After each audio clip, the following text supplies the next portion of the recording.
24 घंटों की रौनक के बाद घर फिर से सूना हो गया। हाँ, लेकिन इन 24 घंटों ने हमें कितनी ताजगी दी है। अरे संजू नहीं दिख रहा कहीं, कुछ दिन रुकेगा क्या? उसकी ट्रेन में अभी टाइम है। ओह, अच्छा। और वो आपसे उसे 50,000 रुपयों की जरूरत है। 50,000 रुपए? वो क्या है, वो लोन से गाड़ी लेने वाला है ना, और उसे क्या कहते हैं, अपनी तरफ से जो पहले पैसा देना पड़ता है। हाँ, डाउन पेमेंट। हाँ हाँ हाँ। और उसे आपसे कहने में संकोच हो रहा है। अरे पापा से संकोच? अच्छा। अरे संजू, ए संजू। हाँ डैड, क्या हुआ डैड? भाई आज हम तुमसे बहुत नाराज हैं। नाराज? डैड मैंने? ये जो तुमने किया है ये बहुत गलत किया है। डैड मैंने तो... बैठो। हाँ? ये बताइए कि आपके और आपके पापा के बीच में ये मम्मी कहां से आ गई? हैं? अरे भाई अगर तुम्हें किसी चीज की जरूरत है तो हमसे कहो, हमसे कैसा संकोच? डैड मैंने सोचा कि शायद आप... बेटे हम तुम्हारे पापा हैं और जब तक हम हैं हमारे बच्चों को परेशान होने की कोई जरूरत नहीं। आप बिल्कुल बेफिक्री से दिल्ली जाइए, पैसे आपको वहां पहुंच जाएंगे। ओके? Thanks dad.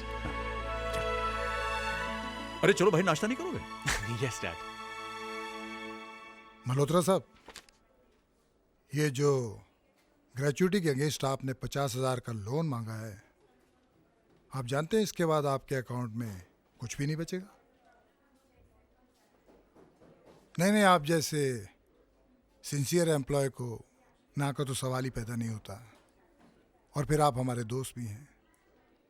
आपने हमेशा दूसरों को हमारी इन्वेस्टमेंट और बचत स्कीम के बारे में एनकरेज किया है, मगर खुद के फ्यूचर के बारे में नहीं सोचा। जो कुछ भी कमाया वो बच्चों की ज़रूरतों और मांगों पर खर्च कर डाला।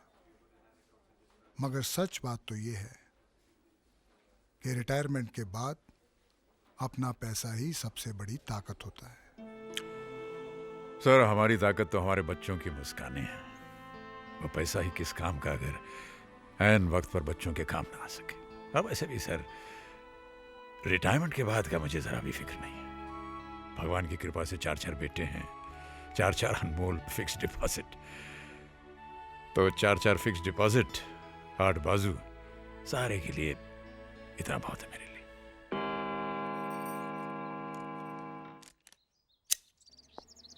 अरे भाई साहब। Mister Raj Malhotra? Yes, this is for you. Thank you.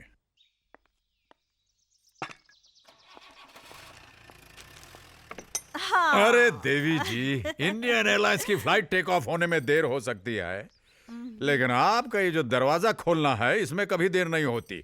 ये क्या चाय की तस्वीर को हाथ लगा रहे हैं आप? छोड़िए छोड़िए छोड़िए, हाथ आगे बढ़ाइए, हाथ आगे बढ़ाइए। टन टड़ा, ये टड़ाम।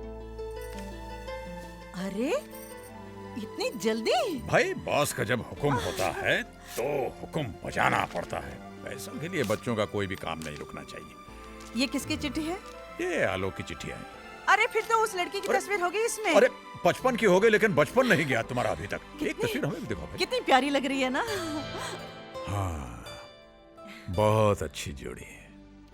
चलो अच्छा है, आलोक भी सेटल हो जाएगा। वैसे उसे यहाँ तक पहुँचाने में आपने भी कोई कसर नहीं छोड़ी। नहीं पूजा, मैंने कुछ नहीं किया। इस बच्चे में बहुत पहले से ही आसमान को छू लेने का जोश था। मैंने तो बस उस जोश को परवास दी है। कल किसी बात मालूम पड़ती है ना? चाय जी का श्राद्ध था, याद है? तुम और हम अनाथ आश्रम से बाहर आ रहे थे, अचानक एक मीठी सी आवाज ने हमारे जैसे पांव ही रोक लिए। साहब जूता पॉलिश करवाएंगे? प्लीज साहब करवा लीजिए ना, 1 रुपए में मैं एकदम चमका दूंगा। बेटे ये किताब तुम्हारी? हाँ साहब, मैं पढ़ना चाहता हूँ, मैं बहुत पढ़ना चाहता हूँ। लोग कहते हैं कुछ बनने के लिए पढ़ना बहुत जरूरी है, और इसलिए मैं जूता पॉलिश करता हूँ। प्लीज साहब करवा लीजिए ना। आपका नाम क्या है? यहाँ अनाथ आश्रम में सब मुझे छोटू कहते हैं, पर जब मैं स्कूल में जाऊँगा मैं अपना नाम आलोक लिखूंगा। आलोक? आलोक का मतलब जानते हैं आप?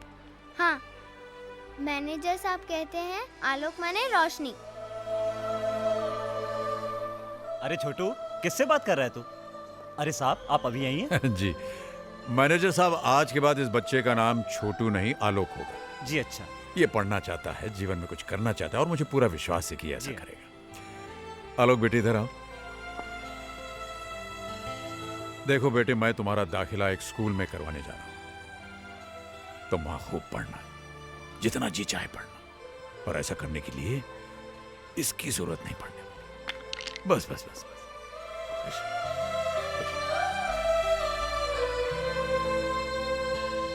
पूजा, उस दिन उस बच्चे ने हमारे पांव नहीं, हमारा दिल ही छू लिया था। वाकई उसने जो सोचा वही करके दिखाया।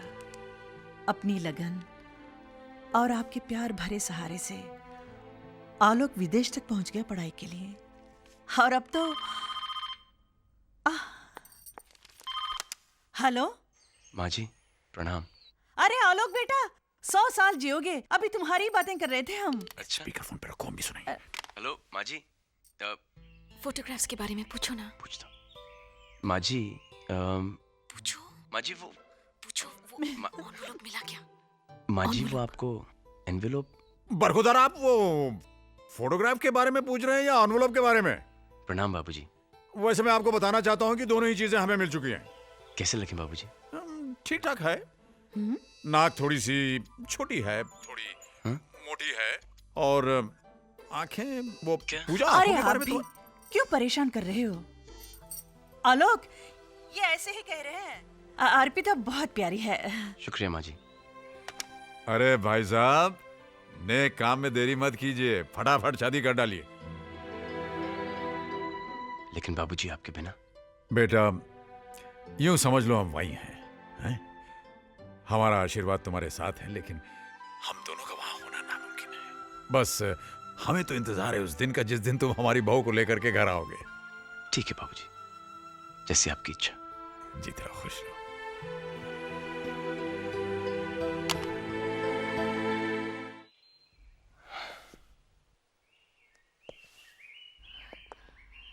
क्या हुआ?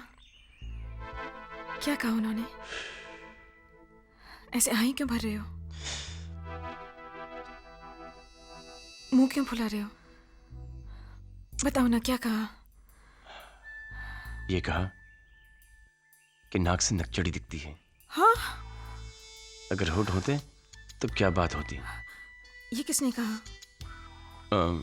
नाक वाला माँ जी ने और होठ वाला बाबूजी ने। और आंखों के बारे में तो आंखों के बारे में ये कहा कि क्या? तुम्हारी आंखों से तुम्हारा दिल दिखता है, जिसमें मेरी तस्वीर छपी हुई है। ये किसने कहा? दोनों ने। और ये भी ऑर्डर आया है कि जल्द से जल्द शादी कर लें। किससे? तुमसे।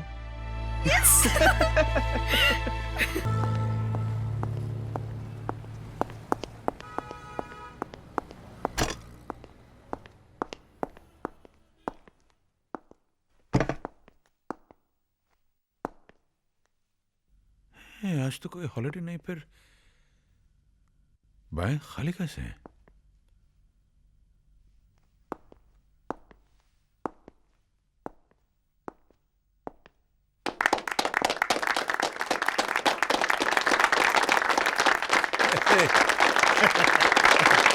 ये सब क्या है? भाई मल्होत्रा साहब, आज ऑफिस में आपका आखिरी दिन है और सब के सब एक ही बात कहे जा रहे हैं कि आपके जाने के बाद बहुत सूना सूना लगेगा। यस। ओए राज, आज तक तू सबके सुख दुख शेयर करता रहा, सबकी गल्ला सुनता रहा, लेकिन आज ये सारे सुनेंगे और तू बोलेगा। क्या कहें,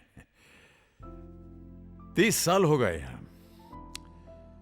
साल के 365 दिन और दिन के 8 घंटे, यानी पूरे जीवन का एक बहुत भारी हिस्सा हमने यहां गुजार दिया आप लोगों के साथ, आपके प्यार और आदर के साथ। यहां से जाने का मुझे बहुत दुख है, लेकिन ये जीवन का नियम है। एक जाता है तो उसकी जगह भरने कोई दूसरा आता है। मैं जाऊंगा तो कोई दूसरा आएगा, एक नया चेहरा, एक नया नाम, नए जोश के साथ। और मैं भी कहीं और जाऊंगा, दूसरी नौकरी करूंगा। ये सामने बैठी मेरी नई बॉस जो घूरते हुए मुझसे कह रही हैं कि तुम नहीं सुधरोगे। कभी नहीं। जो सुधर गया वो राज मल्होत्रा नहीं। भाई मल्होत्रा साहब, आपका रिटायरमेंट हम सबको बहुत खल रहा है। आप ऐसा क्यों नहीं करते? 2 साल का एक्सटेंशन लेके हमारे साथ बने रहिए। बिल्कुल। देखिए रावत साहब, काम की आपाधापी में जिंदगी को जल्दबाजी में खाए हुए निवाले की तरह हम निगलते चले गए। अब बाकी की जो जिंदगी है उसे हम जरा स्वाद ले ले करके जीना चाहते हैं, अपनी पत्नी के साथ, अपने बच्चों के साथ। As you wish. अगर आपको कभी जरूरत पड़े तो इतना याद रखिएगा कि हमारे दिल और इस ऑफिस के दरवाजे आपके लिए हमेशा खुले रहेंगे। Thank you, thank you. Puja, Puja, ji Puja. जी आई। क्या हुआ जी? आप पूछ रहे हैं क्या हुआ जी? हमारा टाई तो बंद हो यार। टाई बांध कर जाएंगे कहाँ? मिस्टर मल्होत्रा, जी, आप शायद भूल गए हैं कि मैं रिटायर हो चुका हूं। अरे भाई, रिटायर हो चुका हूं तो क्या बात है? टाई तो रोजाना बंधा करेगी, और वो भी इधर आइए, इधर आइए, हमेशा की तरह। हाँ। वैसे आप ठीक ही कह रही हैं। हम जाएं तो कहाँ जाएं और क्या करें? सुबह से 4 दफे अखबार पढ़ लिया है, टीवी देख लिया, नाश्ता कर लिया, लेकिन फिर भी खाली के खाली। सोच रहे हैं कि कल सुबह रावत साहब के पास जाकर कहें कि भाई हम नौकरी ज्वाइन कर रहे हैं। अब आप अपनी बात से मुकर रहे हैं। क्यों? आप ही ने तो रावत साहब से कहा था कि अब आप बच्चों के साथ रहेंगे। कहा था कि नहीं? कहा तो था।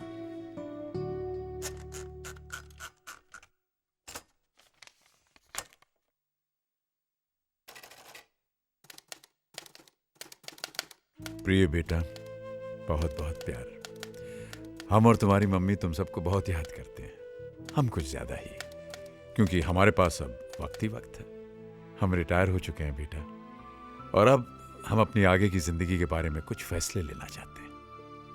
हम चाहते हैं कि तुम लोग इसमें हमारी मदद करो। अगले हफ्ते होली है, अगर तुम लोग आ जाओगे तो हमारी होली भी रंगीन हो जाएगी और कुछ बातें भी हो जाएंगी। बहुत बहुत प्यार, पापा।